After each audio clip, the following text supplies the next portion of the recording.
नमस्कार जी। आज हम बात करेंगे हिमाचल नर्सिंग काउंसिल से फ़ॉरेन वेरिफिकेशन अप्लाई करना हो तो हमें क्या कैसे करना है। तो हिमाचल नर्सिंग काउंसिल ने ऑलमोस्ट जो है ऑनलाइन पोर्टल बना लिया है, पर फ़ॉरेन वेरिफिकेशन का जो भी अप्लाई करना है ये ऑफलाइन है। और जैसे आपने एनएनएमसी के लिए, यूके के लिए, एनएनएस के लिए, अल्बर्टा के लिए, नोवा स्कोशिया के लिए या आफरा के लिए या एनमेक के लिए या सीजीएनएफ के लिए गुड स्टैंडिंग फॉरेन वेरिफिकेशन करानी हो, गुड स्टैंडिंग सर्टिफिकेट लेनी हो, दुबई के लिए, एमओएच के लिए, तो काफ़ी बच्चे जो बाहर बैठे होते हैं तो और इंडिया में बैठे होते हैं उन्हें रिक्वायरमेंट्स नहीं पता होती है। तो मैं आज आपको इनकी रिक्वायरमेंट बताऊंगी। जो हिमाचल नर्सिंग काउंसिल है जो शिमला में है, संजौली में, उन्होंने जो है वो ऑलमोस्ट जो है बाकी इनका ऑनलाइन हो चुका है, रजिस्ट्रेशन भी ऑनलाइन हो गया, रिन्यूअल भी ऑनलाइन हो चुका है। अब बाकी जो फॉरेन वेरिफिकेशन है ऑफलाइन है, ये ऑनलाइन नहीं है। तो फर्स्ट ऑफ ऑल हमें फ़ॉरेन वेरिफिकेशन के लिए पासपोर्ट साइज़ फ़ोटो चाहिए।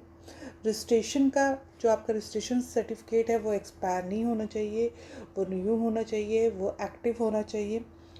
बीएससी नर्सिंग या जीएनएम की फ्रंट एंड बैक के आपकी रजिस्ट्रेशन होगी, उसकी front end back colour copy चाहिए। पेमेंट स्लिप चाहिए। आगे वाले वीडियो में मैं आपको ज़रूर बताऊंगी कि पेमेंट कैसे करनी है फ़ॉरेन वेरिफिकेशन। तो पहले है रिक्वायरमेंट। अगर आप एएनएम के लिए फ़ॉरेन वेरिफिकेशन ले रहे हैं, first second year and board DMC एक पीडीएफ में होनी चाहिए। अगर आप जीएनएम हैं तो first second third year for GNM all PDF में होना चाहिए। अगर आप बीएससी नर्सिंग है तो first second third fourth for BSc all DMC. अगर आप पोस्ट बेसिक है, ऑल डीएमसी डिप्लोमा रजिस्ट्रेशन, यानी कि आपके पास रजिस्ट्रेशन जीएनएम की होगी और पोस्ट बेसिक की और डिग्री भी होगी। तो अगर आप एमएससी नर्सिंग है, all DMC degree registration BSc nursing one PDF में। तो सारे डिप्लोमे रजिस्ट्रेशन एक पीडीएफ में होनी चाहिए। अथॉरिटी फॉर्म, अब अथॉरिटी फॉर्म काफ़ी बच्चे कंफ्यूज कर जाते हैं। एनएनएमसी का अथॉरिटी फॉर्म नहीं होता है। वैस के लिए, आईक्यूएस के लिए, आईसीएस के लिए इनका अथॉरिटी फॉर्म होता है। एनएनएस का होता है, सीजीएनएफ का होता है, एनमेक का नहीं होता है, आफरा का नहीं होता है, गुड स्टैंडिंग वालों का नहीं होता है। बाकी कनाडा के लिए सीजीएनएफ या कोई कैलिफोर्निया या न्यूयॉर्क बोर्ड नर्सिंग कर रहा हो वेरिफिकेशन, उनके फॉर्म होते हैं। तो सबसे इम्पॉर्टेंट क्या है, आप अगर इंडिया से बाहर बैठे हैं और इंडिया में बैठे हैं तो आपको ना तहसीलदार से करेक्टर सर्टिफिकेट बनवाना पड़ता है। तो आप हिमाचल नर्सिंग जो हिमाचल में है, कोई ऊना से है तो ऊना से करेक्टर सर्टिफिकेट बनवाएगा, और बिना करेक्टर सर्टिफिकेट से आप अप्लाई नहीं कर सकते। तो ये सारे फॉर्म आपको ऑल टुगेदर लेके जाके नर्सिंग काउंसिल में जमा करने होते हैं और इनकी 500 रुपया फ़ीस होती है।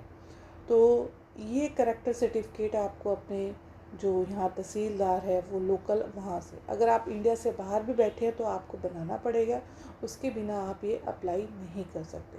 तो ये सारी रिक्वायरमेंट आपको foreign verification Himachal nursing council की साइट पर भी जाके चेक कर सकते हैं और ये आप अप्लाई भी कर सकते हैं। तो उसके बाद ये 15 या 20 दिन में आपका सारा तैयार हो जाता है।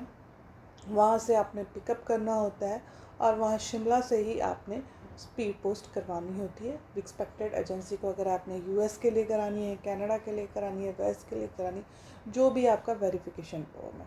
तो इस वीडियो में थोड़ी सी आपको सब मैंने बताया डिटेल में कि हिमाचल नर्सिंग काउंसिल से कैसे हम फ़ॉरेन वेरिफिकेशन अप्लाई करें, क्योंकि काफ़ी बच्चों को रिक्वायरमेंट्स नहीं समझ आती।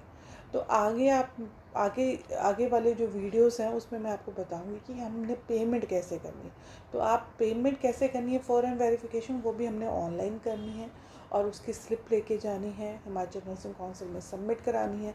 सबमिट कराने के बाद फिर आपको 15 या 10 डेज़ बाद बुलाया जाता है, तो आप जाके अपना फ़ॉरेन वेरिफिकेशन फॉर्म ले सकते हैं। तो बाकी ये आपको वीडियो अच्छी लगी